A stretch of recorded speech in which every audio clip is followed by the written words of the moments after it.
أعوذ بالله من الشيطان الرجيم بسم الله الرحمن الرحيم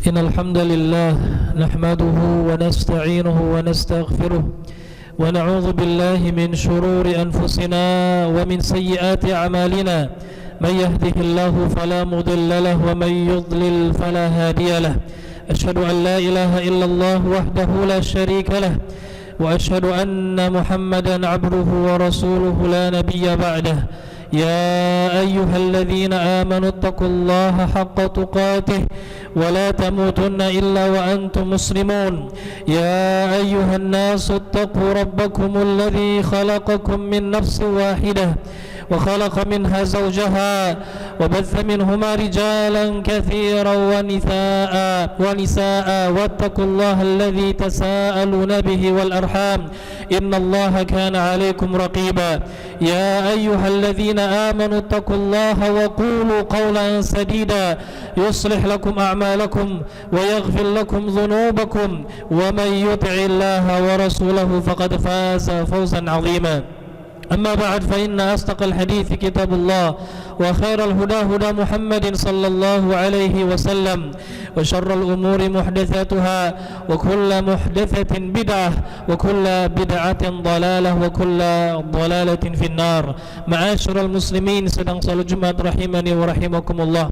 Alhamdulillah, pertama-tama marilah kita bersyukur kepada Allah Subhanahu wa taala yang telah melimpahkan nikmat dan karunia-Nya kepada kita, dan di antara nikmat Allah Subhanahu wa taala yang terbesar adalah Allah Subhanahu wa taala kembali mempertemukan kita dengan salah satu bulan yang dimuliakan oleh Allah Subhanahu wa taala, yaitu bulan Dzulhijjah. Kemudian salawat beriringkan salam mudah-mudahan selalu tercurahkan kepada junjungan kita Nabi akhir zaman, yaitu Nabi Muhammad sallallahu alaihi wasallam beserta keluarga, sahabat dan orang-orang yang senantiasa mengikuti beliau hingga akhir zaman kelak. Ma'asyiral muslimin rahimani wa rahimakumullah. Kemudian kami berwasiat kepada kita semua agar senantiasa kita bertakwa kepada Allah Subhanahu wa taala, meningkatkan ketakwaan kita kepada Allah Subhanahu wa taala di setiap detik yang kita lalui. Allah Subhanahu wa taala berfirman, "Wa tazawwadu fa inna khairaz zadit taqwa," dan berbekalah kalian, sesungguhnya sebaik-baik bekal adalah takwa kepada Allah Subhanahu wa taala. Kaum muslimin yang dirahmati oleh Allah Subhanahu wa taala, Allah Subhanahu wa taala menciptakan makhluk-makhluk yang dikehendakinya. Allah Subhanahu wa taala yang menciptakan alam. Allah Subhanahu wa taala yang menciptakan waktu, yang menciptakan hari-hari dan bulan-bulan.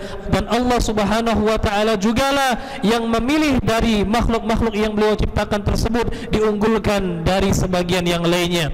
Maka dari itu wahai kaum muslimin rahimani wa rahimakumullah, di antara hari-hari yang Allah Subhanahu wa taala unggulkan dari hari-hari yang lainnya yang ada di sepanjang tahun adalah 10 hari di bulan Dzulhijjah. Dan alhamdulillah pada hari ini kita telah memasuki bulan Dzulhijjah, hari tepat pada tanggal 1 bulan Dzulhijjah. Maka insyaallah akan kita sebutkan beberapa fadail minal ashri min Dzulhijjah. Kita akan sebutkan beberapa keutamaan yang ada dalam Al-Quran dan juga hadis-hadis Rasulullah sallallahu alaihi wasallam tentang keutamaan 10 hari pertama di bulan Dzulhijjah. Di antara keutamaan 10 hari pertama bulan Dzulhijjah, kaum muslimin rahimani wa rahimakumullah, adalah Allah Subhanahu wa taala bersumpah dengannya. Allah Subhanahu wa taala berfirman, "Wal fajr wa layalin ashar," demi waktu fajar dan demi malam-malam yang ke-10. Sebagian ulama tafsir menafsirkan makna dari walayalin ashar, al-ashru min Dzulhijjah. Maksud dari 10 hari atau 10 malam itu adalah 10 hari di bulan pertama atau 10 hari pertama di bulan Dzulhijjah. Maka sebagaimana minal mutaqarrar indal ulama, bahwasannya yang disepakati oleh para ulama, Allah Subhanahu wa taala tidaklah bersumpah kecuali dengan sesuatu yang sifatnya besar. Maka ini menunjukkan bahwasannya 10 hari pertama di bulan Dzulhijjah adalah hari-hari besar, hari-hari yang agung. Makanya Allah Subhanahu wa taala bersumpah dengan 10 hari ini. Kemudian di antara keutamaan 10 hari pertama di bulan Zulhijjah, bahwasannya pada hari ini atau pada 10 hari pertama bulan Zulhijjah ini terdapat hari Arafah, yang mana pada hari Arafah terdapat ibadah-ibadah besar di dalamnya, wahai kaum muslimin. Di antara ibadah yang besar yang Allah Subhanahu wa taala syariatkan di hari Arafah adalah wukuf bagi para jemaah haji. Sebagaimana yang kita ketahui bersama, Rasulullah sallallahu alaihi wasallam pernah bersabda, al-hajju Arafah. Haji itu intinya dan puncaknya adalah hari Arafah, yaitu wukuf di Arafah. Dan ulama sepakat bahwasannya wukuf di hari Arafah adalah rukun dari rukun-rukun haji. Barang siapa yang tidak sempat wukuf di Arafah, maka hajinya tidak sah. Kemudian di antara amalan yang juga Allah Subhanahu wa taala syariatkan di bulan atau di hari Arafah adalah puasa Arafah. Rasulullah sallallahu alaihi wasallam bersabda, "Siyamu Arafah ahtasibu 'ala Allah an yukaffira as-sanata allati qablaha wa sanata allati ba'daha." Puasa Arafah, kata Rasulullah sallallahu alaihi wasallam, aku berharap bisa menghapuskan dosa 1 tahun yang lalu dan 1 tahun yang akan datang. Maka dari itu, wahai kaum muslimin, di antara keutamaan 10 hari pertama di bulan Zulhijjah adalah adanya hari Arafah pada hari tersebut. Kemudian di antara keutamaan 10 hari pertama di bulan Zulhijjah, bahwasannya hari raya Idul Adha juga terdapat pada hari-hari ini. Tepatnya pada tanggal 10 Zulhijjah itu adalah hari raya Idul Adha, hari raya kaum muslimin. Sebagaimana yang kita ketahui, para ulama sepakat hari raya kaum muslimin itu ada 2 yang sifatnya tahunan, yaitu Idul Fitri dan Idul Adha. Yang mana pada hari raya Idul Adha juga Allah Subhanahu wa taala mensyariatkan ibadah-ibadah yang izam wa kibar, ibadah yang besar. Di antara amal ibadah yang Allah syariatkan pada tanggal 10 Zulhijjah atau tepat pada hari raya Idul Adha, khusus bagi jemaah haji, di antaranya adalah tawaful ifadah, kemudian sa'i, kemudian juga lempar jamrah aqabah, kemudian juga tahallul atau mereka mencukur rambut, kemudian juga yang sifatnya umum baik bagi jemaah haji ataupun bagi seluruh kaum muslimin adalah memotong hewan kurban, itu pada hari Idul Adha. Ini merupakan keutamaan yang besar yang ada pada 10 hari pertama bulan Zulhijjah. Kemudian di antara hal-hal yang menunjukkan keutamaan 10 hari bulan Zulhijjah atau keutamaan 10 hari bulan Zulhijjah, wahai kaum muslimin rahimani wa rahimakumullah, bahwasannya pada hari ini pada 10 hari ini terdapat ibadah-ibadah yang besar yang dilakukan oleh kaum muslimin, mulai dari puasa-puasa sunnah yang Rasulullah syariatkan, kemudian takbir-takbir dan zikir-zikir yang Allah Subhanahu wa taala syariatkan. Bahkan di antara keutamaan 10 hari pertama bulan Zulhijjah juga, bahwasanya Allah Subhanahu wa taala memerintahkan kita untuk berzikir kepada Allah lebih dari hari-hari yang lainnya. Allah Subhanahu wa taala berfirman, "Wadhkurullaha fi ayyamin ma'dudat." Dan berzikirlah kalian kepada Allah Subhanahu wa taala pada hari yang telah Allah Subhanahu wa taala hitung, pada hari-hari yang terhitung. Para ulama tafsir di antaranya Abdullah ibnu Abbas menyebutkan bahwasanya makna dari ayyam ma'dudat pada firman Allah ini adalah ayyamul ashir, yaitu 10 hari pertama di bulan Zulhijjah. Dan pada 10 hari ini terdapat ibadah-ibadah yang besar yang Allah Subhanahu wa taala syariatkan kepada kita. Kemudian di antara keutamaan 10 hari pertama di bulan Zulhijjah lainnya adalah bahwasannya Allah Subhanahu wa taala sangat mencintai amal-amal saleh yang dilakukan pada 10 pertama bulan Zulhijjah ini lebih daripada hari-hari yang lainnya. Bahkan sebagian ulama mengatakan amal ibadah yang kita lakukan di 10 hari pertama bulan Zulhijjah itu jauh lebih besar pahalanya dan ganjarannya dari amal yang kita kerjakan di 10 hari terakhir di bulan Ramadan.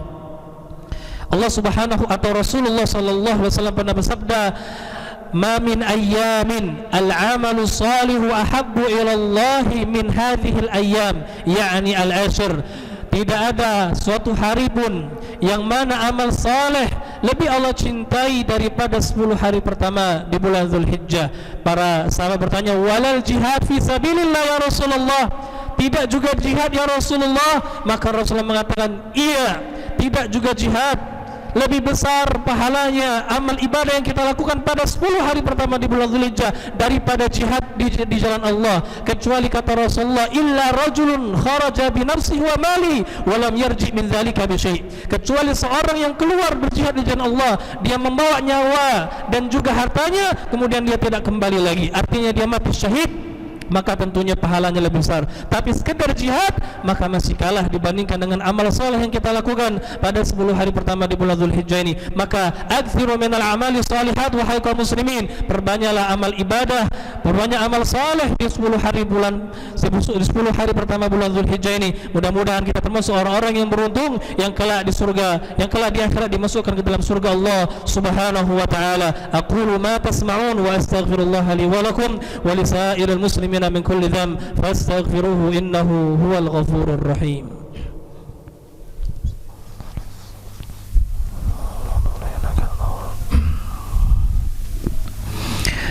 الحمد لله رب العالمين وبه نستعين على أمور الدنيا والدين وصلوات الله وسلامه على المبعوث رحمة للعالمين وعلى آله وصحبه أجمعين. اللهم صل على محمد وعلى آل محمد كما صليت على إبراهيم وعلى آل إبراهيم في العالمين إنك حميد مجيد. Kaum muslimin rahimani wa rahimakumullah, setelah kita mengetahui betapa banyaknya keutamaan 10 hari pertama di bulan Dzulhijjah ini, maka hendaklah kita beramal saleh dengan amal-amal yang telah ditetapkan oleh Allah dan Rasulnya. Dan di antara amalan-amalan yang bisa kita amalkan adalah memperbanyak berpuasa di 10 hari pertama di bulan Dzulhijjah ini. Mulai hari ini, besok dan sampai hari Arafah kita dianjurkan untuk berpuasa. Akan tapi inti dan puncaknya adalah di hari Arafah, wahai kaum muslimin. Jangan sampai kita berpuasa di 1 sampai 8, akan tapi tidak berpuasa di hari ke-9-nya. Maka barang siapa yang ingin berpuasa, silakan dia berpuasa. Dan sebagaimana kita ketahui, insyaallah sebagaimana yang telah ditetapkan oleh pemerintah kita akan Idul Adha pada hari Ahad. InsyaAllah kita akan merayakan Hari Raya Idul Adha pada hari Ahad, tepatnya tanggal 10 Juli dan juga bertepatan dengan 10 Dzulhijjah.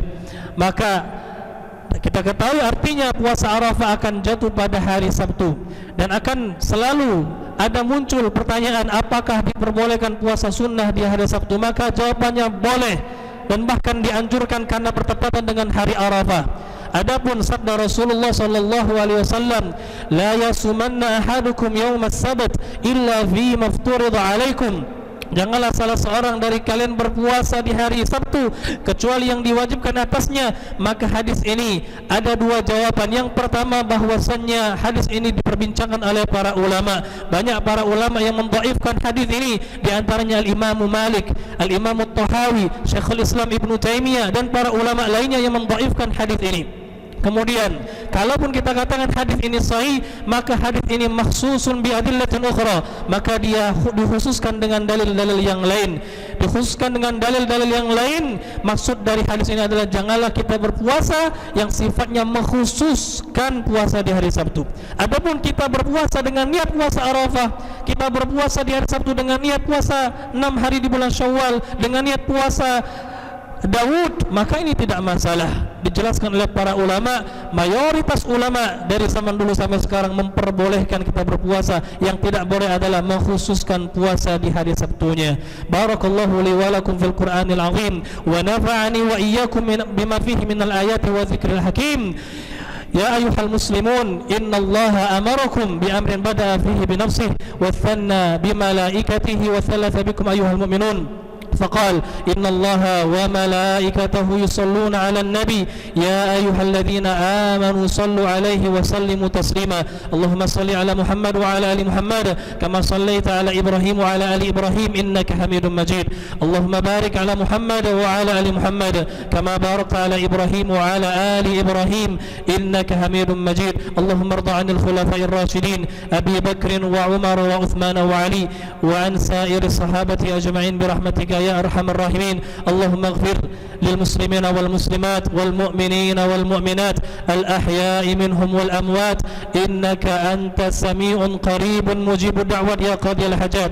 اللهم أعز الإسلام والمسلمين وأذل الشرك والمشركين ودمر أعداءك أعداء الدين بعزتك وقوتك يا رب العالمين. اللهم وفقنا للعمل الصالح في هذه الأيام العشر. اللهم وفقنا للعمل الصالح في هذه الأيام العشر. اللهم وفقنا للعمل الصالح في هذه الأيام العشر. ربنا آتنا في الدنيا حسنة وفي الآخرة حسنة وقنا عذاب النار وقنا عذاب النار وقنا عذاب النار. وصلى الله على نبينا محمد وعلى آله وصحبه أجمعين والحمد لله رب العالمين.